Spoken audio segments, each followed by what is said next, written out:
Mike's going to talk about another hotel hack involving Marriott, a Marriott franchise or Marriott franchised hotel. I think it was individual. Today's not so critical update.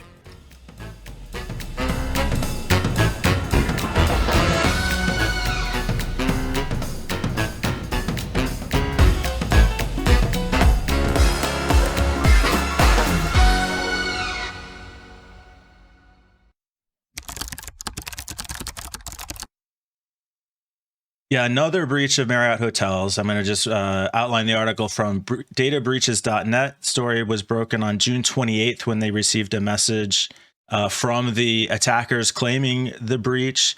They note data breachers would not tell us their name, would not tell. See, the way they refer to themselves in the third person throughout this annoys me. Data breaches would not say their name, but they insisted that they had no name. Data breaches will refer to this group with no name as GNN for now, standing for Group with No Name. Very clever. According to Group with No Name, they breached Marriott about a month ago and were able to exfiltrate 20 gigabytes of data, including some credit card info and confidential information. Inspection of a few files provided to databreaches.net suggests that the files came from the BWI Airport Marriott in Maryland, and GNN confirmed that that was the server that they accessed. Marriott, for their part, immediately confirmed that there had been an incident and that some data had been exfiltrated, but also described the incident as being less significant than GNN reported. Marriott informed data breaches that the breach occurred because of a social engineering attack that tricked an associate into giving access to their computer. And unsurprisingly, Marriott says, "We have no evidence that the threat actor had accessed beyond the files that were accessible to this one associate." Probably bad enough. So completely unsurprising. There's nothing here that's like playbook. Yes, we were breached, but it was just a small breach. They didn't really have access to everything. What do you think, John? This isn't the first shame on you regarding Marriott. It feels like they're not learning from their lessons. I imagine that they haven't done, if they have, it sucks, but I imagine they haven't done any, or at least a really small amount of training for these employees that are getting socially engineered. I don't recall if the first hack was also a social engineering attack, but I guess I would love to know how an employee, right? Let's say, I don't know, a front desk person or maybe a call center person, how they were able to grant remote access to an attacker. How are you running your setup? What are these desktops running that you're allowing, or not running, that you're allowing them to remotely access these files? I don't know. It just feels like everything is suspect. What is going on at Marriott? Mikey, you look like you got something to add. No, the only thing I can picture is like a certain country calling the front desk and asking for iTunes gift cards in payment for access to fix this computer or something. But this is probably, the user is the weakest link in most security, and this is, just puts that at the forefront. I feel less surprised by this, John, because like if you check into a motel, they can look up your reservation no matter where. So, they can look up the reservations of anybody who's booked there, presumably at any hotel. That computer is connected to the server. It 100%. Might not be a direct like, hey, can I download a database? But once you get into that computer, you can just get, you're connected to the network. What else do you need? No, agreed. I guess here's another thing is that that if the attackers were able to pull credit card information, that means that they're storing credit card information, I assume, in plain text. And if they're storing credit card information in plain text, I believe that's not the PCI DSS recommended, because I don't think that there's actually any laws around PCI DSS. It's just a set of recommendations of how you should store credit card information. But like, that's at the lowest, this is like 101 stuff. Well, if you don't store credit card information like this. But if you've ever checked into a hotel, they always ask, would you like us to use the credit card on file? Like, right, 100%. But there should be No, but But it it still really doesn't mean the front desk clerk has access to the numbers or to should have to access. see the numbers. If anything, they might be able to identify the card by the last 4 digits. They've got a freaking but picture of it, of the card. right, like what is Both what's sides. going on? You know, what is this? Like, so I don't know. I in my younger years, I worked as a front desk manager at a hotel, and the system that we used, I wish I could remember this endpoint system because it was so busted. It was so bad and old, and might have been like Opera or something, but not related to the browser. So I imagine that Marriott's probably running something similar that's super outdated and is storing information like this. But still, my question remains, how are you not managing these devices and allowing your employees to allow remote access? How is this a thing in 2022 for such a large chain?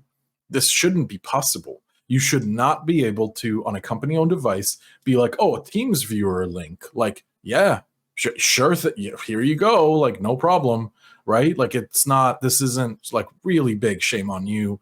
You guys are idiots. I don't know who over there is running your IT teams, but maybe they shouldn't be. Yeah, there needs to be, security training for even the what would be considered the lowest of employees. Yeah. Because if they have access to this database, then they're just as valuable to a hacker as anyone else. And these are probably people who are great at their jobs, but they are not often probably tech savvy enough to be aware of this without a lot of training and education. And even then, it only takes one. Only takes one to get through. They did say in the article that 300 to 400 individuals were going to be notified of the breach. So that's probably about the scope of the credit card information that was compromised. Yeah, I was recently at a Marriott too. in Maryland? Well, no, not in Maryland. It was in.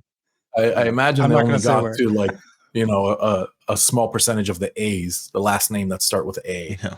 Is probably what they got to what they got through. I'm safe. Yeah, exactly. You're good so far. Yeah. No, it's just complete joke. Definitely never staying in a Marriott. Like, that's for sure. I wish there was a little bit more transparency on this stuff. Like that, yeah, Marriott is running a shit IT stack and they're doing zero training. But I guess the only real transparency we get is once someone gets breached like this. For something as trivial as social engineering. I can't get over the front and back image of this, person's credit card. Like, is that how they're storing your credit card on file? Like, that's terrible. Like, luckily, I do have like the Apple Card, which doesn't have the numbers visible on it, which is great. Also, it's all metal and aluminum. It makes a good clank. And I think doesn't the Apple Card also generate cards on the fly? That generates numbers. Yeah. So, and a lot of banks and credit card providers are now starting to offer that as well, which is great. It's the same. I think it's like kind of the same idea of having like a wild card email, where if you're running your own domain, you could just have a wild card and you could set up an individual email address for each service. So like, Netflix at domain.com. Is this what they got? This is what it looks like. Yeah, this was part of the proof of breach material that was provided to databreaches.net. And this is what Mikey was referring to with the front and back of the card photographed onto the document. Yeah, it looks a little perfectly placed there. I'm not 100% sure that's like a photograph. Well, they probably take it, put it into a little scanner. It's a scanner. Yeah, exactly. Right. It's probably automated. Yeah, and it just double prints the card on top of this. I mean, not that that's any worse. All you need is the number. You don't actually have to have the card or a photograph of the card. You just need the information. No, God, no. But here, I can't actually see exactly, but I imagine that you also get all the other details on top of the credit card information. Yeah, for sure. Full name, there was another article that I linked that I'm going to save. We're going to talk about this when Peter's back, but it was a Reddit post from a guy who says he's a bank employee and talks about how every teller can access your full social security number, your complete transaction history, the balances of every account and loan, all of your addresses, current and prior, your signature history with all changes, your date of birth, every account that you're a signatory to, and every document and routing number in the bank. Every teller at every bank has access to that for every customer. Yep. I don't see a security issue there. No, I that's really funny because I had to go to the bank before my move. I recently moved and I needed to pull a lot of money out because I Ooh. needed it in cash. Were you And traveling across state lines with this? I wad of was, cash? yeah, but it was below the. It was below 10,000, the 100,000. what's the form that you have to fill out at the bank? I think it's forget what like called. they can take if it's more than like $100, they'll just take it from you for funsies. Oh yeah, just a seizure. No, just kidding. Thanks for being a good citizen. No, so I pull it out and they have me fill out this little slip. And this is a bank account I've had since I was a teenager. So it's a very long time. And, I sign it and then they call over the manager. The manager is looking at it. And then she brings the piece of paper up to the monitor that I can't see. And she says, "Can you sign again? The signature doesn't match." And I was like, and I assumed that she's talking about the first signature when I was like 15. And I kind of like did a loop back in time decades back and thought back on what signature I was using as a child. And I nailed it. I got it. Nailed it. Yeah, first try. And they gave me my money, but this is an exact example of like, this is all this information that they're storing available to a teller to just view. I actually read an article here it is, Forum 8300, since I know our viewers love live research. Anytime you withdraw $10,000 or more, you're required to file this, but a lot of banks will actually file it, I think, for lesser amounts because then people try to be like $9,999. And I literally did that, and they didn't file it. I've pulled 97. I've pulled 9,700 out, and they asked me what it's from, and I think it depends on drugs. what your answer is. Gambling. Contracting work. Just alcohol. If I said gambling, that would be 100% okay. If I was like contraband, yeah, I think so. I'll have to gamble. Not recently, but they actually used to have check signature validation rooms at banks until not that long ago, where they'd actually compare the signature on the check to the check card. I haven't done that, signed it. I don't know. My signature is so different now. If that was a requirement, I don't know if I'd ever be able to get money from anywhere. So what they're saying is that every teller is a signature expert. However, they can't train them not to get TeamViewer installed on their laptop. Like, come on, guys.